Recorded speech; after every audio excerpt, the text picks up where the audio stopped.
So the first and most important question is, what is domain format?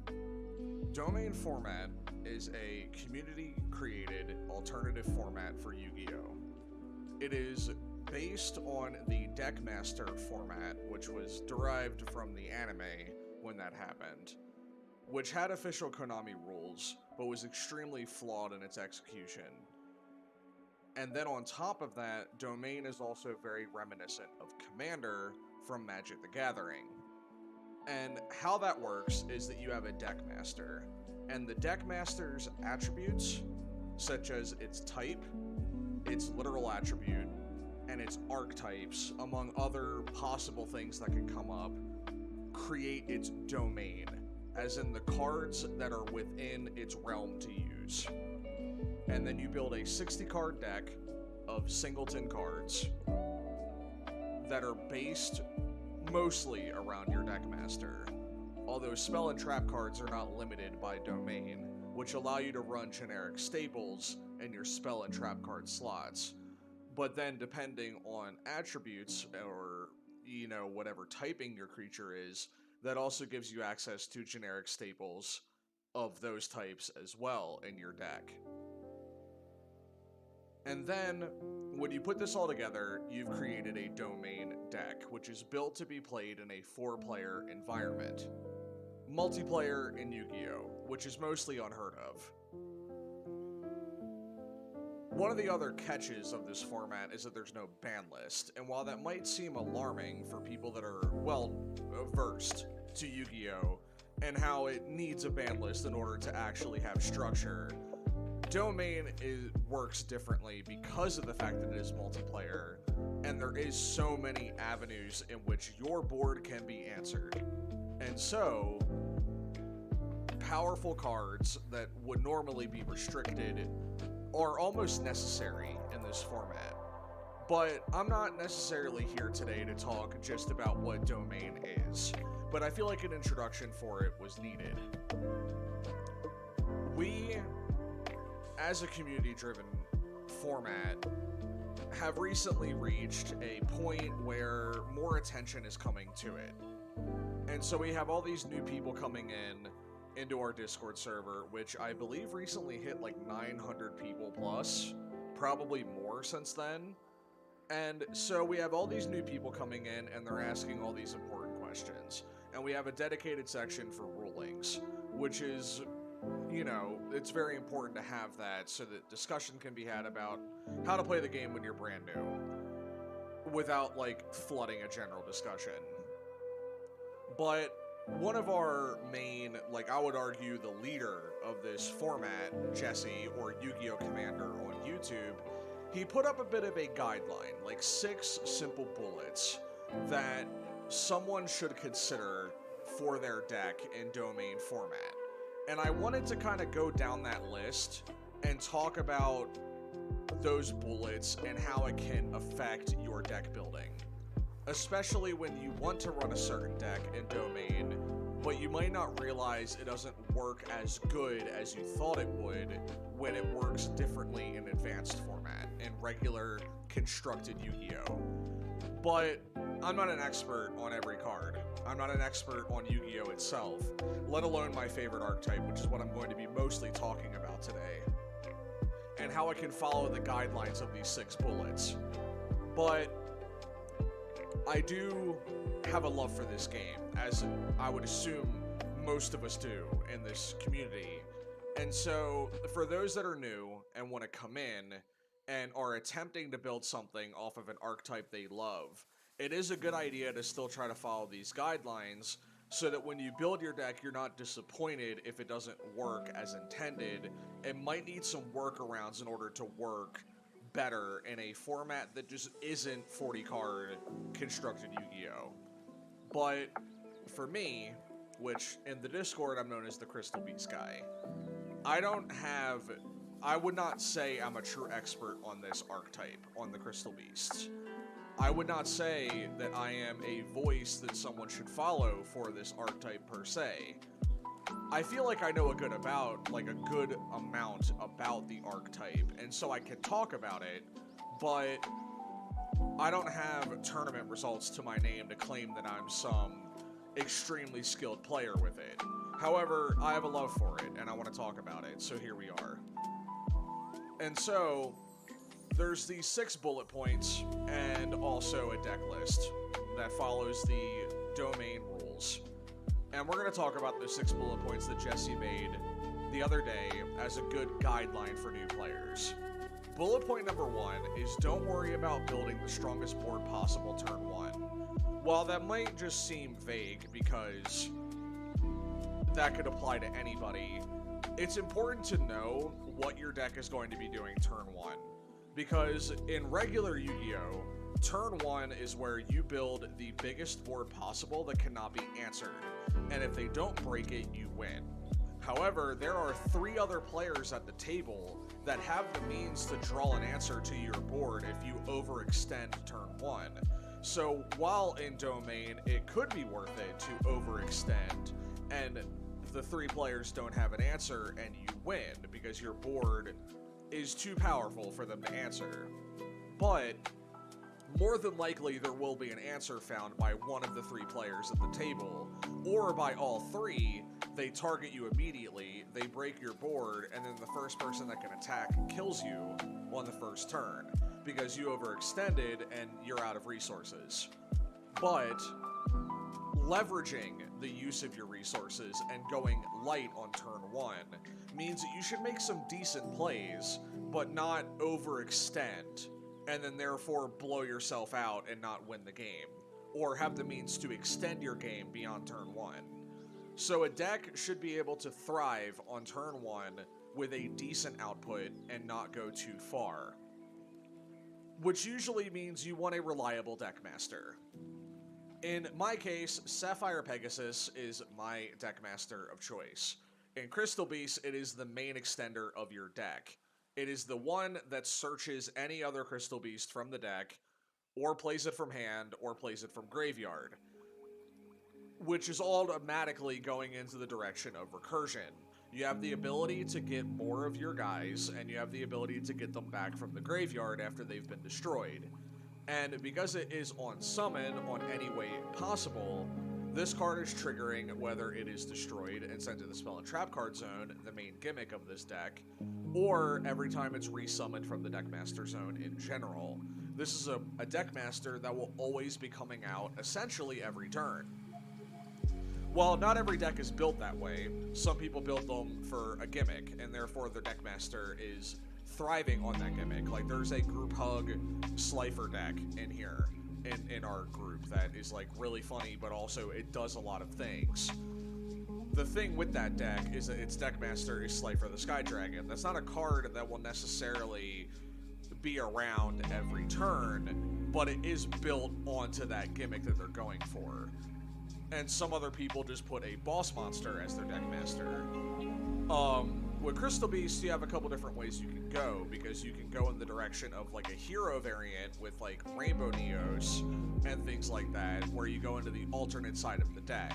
I opted for a more pure side, and so therefore a card like Sapphire Pegasus makes the most sense.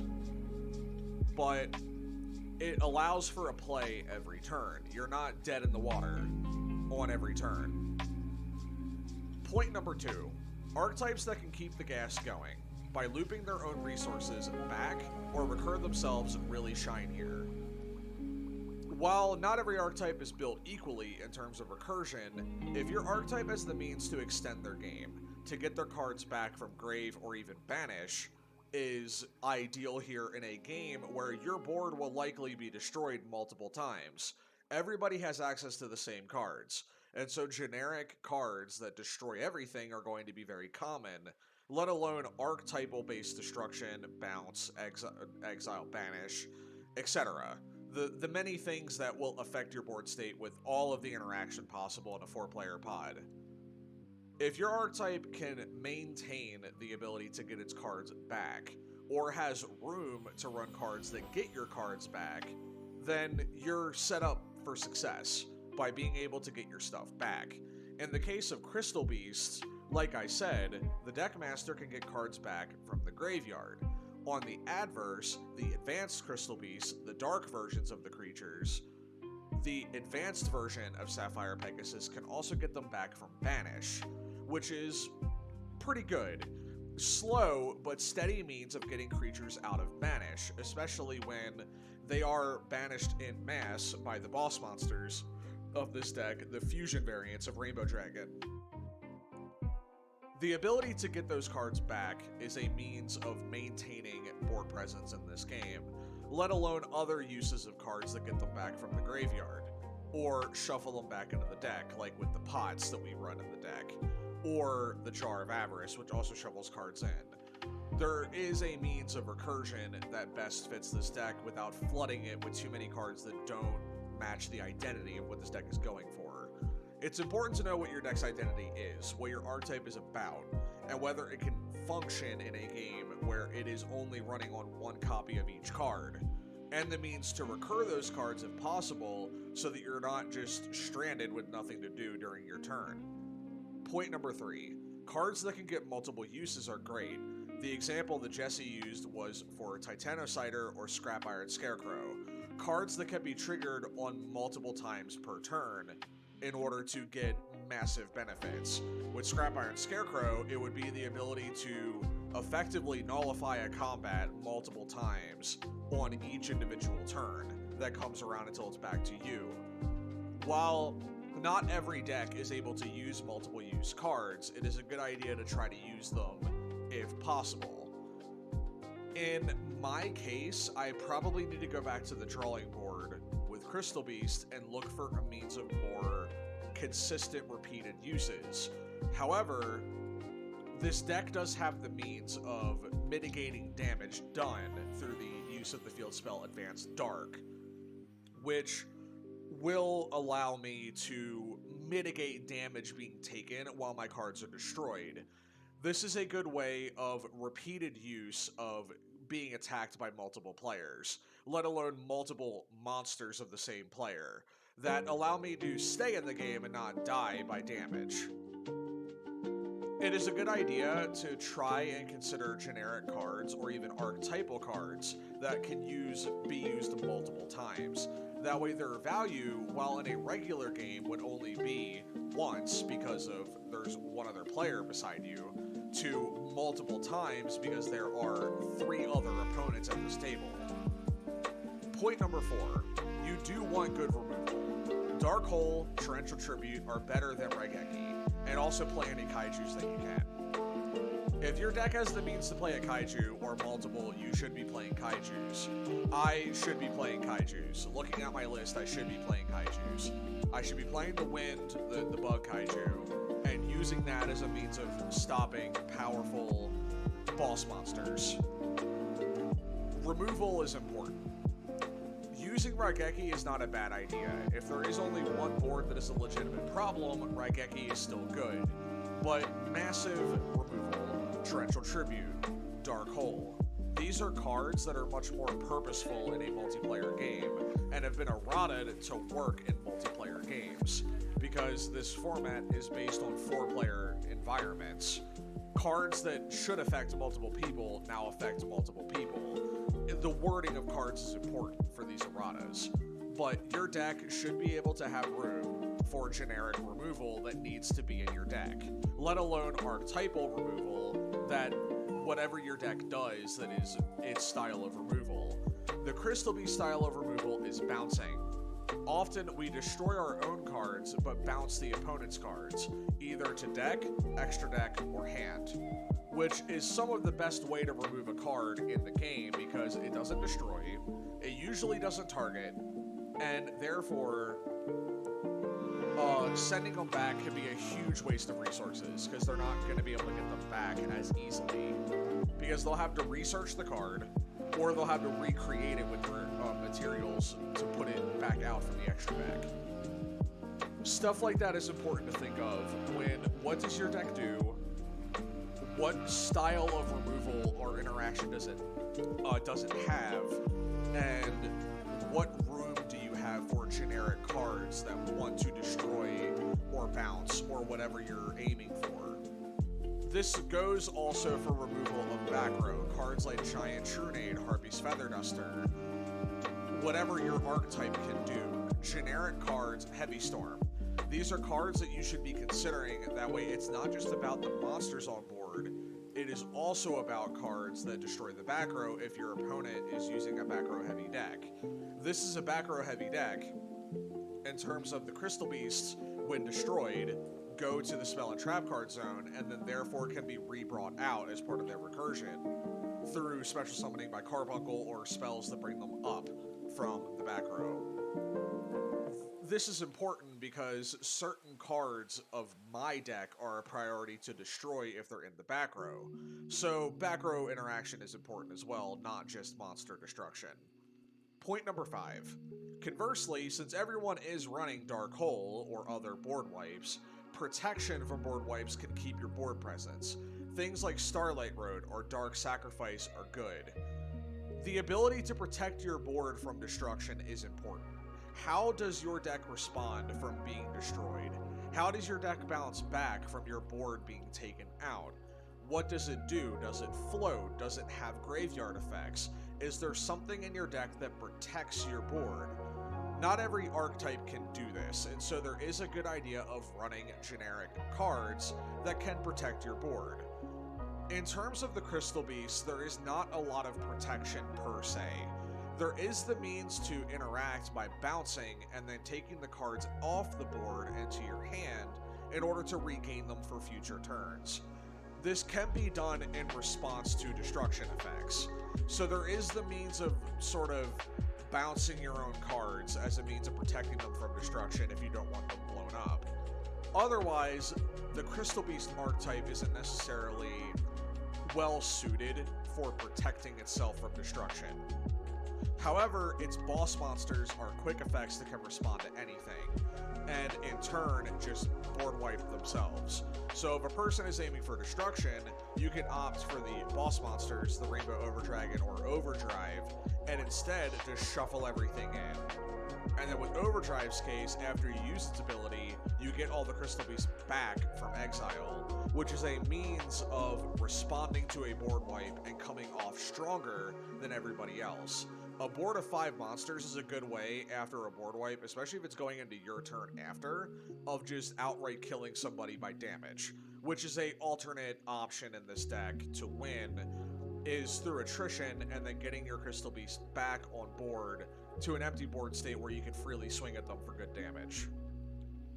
Option number 6. Some life gain to pad your life total while everyone's grinding away can go a long way. Things like Child's Play or Soul/Spell Absorption can help you in the long run, or keep you in long enough to win the game. This is important. If your deck has the means of gaining life, this can help you win a game. Especially when there are 3 other people at the table, your 8,000 life points, while it is a resource, especially to replay your Deckmaster, it is also the means of how you stay alive. And in regular Yu-Gi-Oh, it's not as important because usually it's all about one-shotting the opponent, but that's not how Domain works. There is a bit of attrition at play here. You need to survive against the 3 players. So, realistically, you need the means of keeping yourself alive. In the case of Crystal Beast, we have Crystal Boon, which is a means of gaining life. It's not huge, but it can be helpful. Otherwise, there's not a lot of life point gain in this archetype, so it's important to look at your own personal archetype and ask the question, can my deck gain me life? Can my deck keep me alive? Can my deck extend and keep me up while the rest of the players are trying to bring me down? These are the main questions you want to be asking yourself about your deck. And this is not, the examples I'm giving with Crystal Beast do not answer the question for any other archetype. Every archetype works differently. And so it's important to know the identity of your archetype and what it's doing and whether it can answer these 6 questions. So, with that in mind, keep those 6 questions in mind when building your deck. And also, at the same time, just have fun. This is a casual format and is not exactly designed to, your deck might not answer every question. But if it is doing something that you wanted it to do, if it's an anime deck that you've always wanted to make but 40-card Yu-Gi-Oh! Said no, This is the place to build something of passion, of something that you love about the game that you don't get to do anywhere else. And that's what makes Domain special. And that's what I love about Domain, is that we can make something that the regular game does not allow. And I really like the ability to just show off that creativity, the personality you can blend into your deck that just bleeds all over this format and shows what is so great about it. So hopefully these 6 bullet points and some examples will help you in the future when deck building. But like I said, make what you want. If your archetype is what you want to make and it does not answer these 6 points, you're still going to have fun anyways. So hopefully this was helpful. And if it was just a bunch of rambling, oh well, I had fun doing it anyways. I hope you all enjoyed this, and I hope it was helpful for those that are looking for a means of a guideline for your deck building. Hopefully I'll see you around in the Discord. You can join us in the Domain Format Discord. And thank you for watching. I'll see you next time in the next video. Bye-bye.